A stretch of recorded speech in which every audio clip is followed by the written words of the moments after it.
Biz Hindistonda qolib ketdi, mana bunaqa bo'ldi, mana bunaqa bo'ldi degan odamlar juda ko'pini ko'rdik. Endi kimgadir qiziq, kimgadir qiziq emas. Kasal odamga qiziq. Misol sog'lom odamga bu qiziq emas-da. Aynan India Med Service misol uchun odamlarga nima beradi?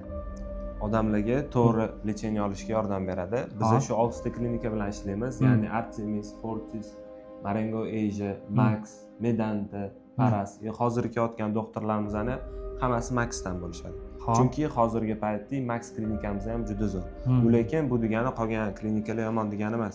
Qolgan klinikalarda ham hammasi zo'r. Misol uchun bemorga hammasi zo'r qaraydi. Misol uchun bittasida operatsiya zo'r, bittasida ximiya zo'r qo'yadi.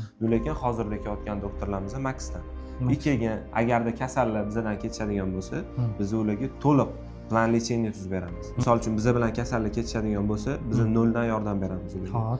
Qanaqa protsess bo'ladi? Xolasi onlayn, xolasi offlayn konsultatsiyaga kelishadi.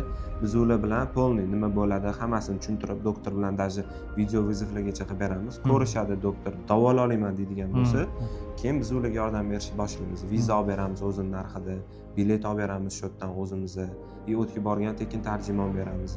Keyin polniy tarjimon ular bilan birga yuradi, aldamaydi. Pullarni ham borib klinikani o'zligiga yutib olishadi.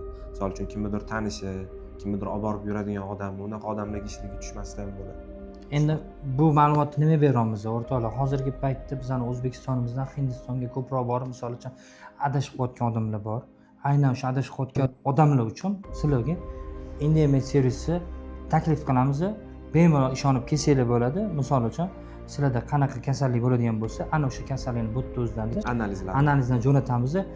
Necha puldan necha pulgacha ketishini aniq qilib beradi. Chunki $20,000 yig'ishimiz kerak, $30,000 yig'ishimiz kerak deb turib Hindistonga borib olib, yig'lab, ko'z yosh to'kib, biz Hindistonda qolib ketdi, mana bunaqa bo'ldi, mana bunaqa bo'ldi degan odamlar juda ko'pini ko'rdik, to'g'risi. Aniq tashxis bilan bormagan, yonidagi pulni o'zi boshqa narsa ishlatib qo'ygan. Sizlarga taklif qilaman, o'rtoqlar, xudo xolisa, aynan o'zimiz ham India Med Service ishlayapmiz. Bemalol xudo xolisa ishonib murojaat qilsanglar bo'ladi. Bizga yetishgan muammoligidan ko'pi bo'lmaydigan bo'lsa, narxi o'zgarmaydi. Tushishi mumkin, lekin oshib ketadi. Mana yana sizlarga yengillik. Sardor aka, avvalambor biz hech kim kasal bo'lmaslik tarafdorimiz. Ilohim kasal bo'lmanglar, lekin sababini qilish kerak. Ko'pchilik sababini qilmayotganligi uchun sizlarga aynan India Med Service taklif qilamiz. Rahmat, joningiz sog' bo'lsin.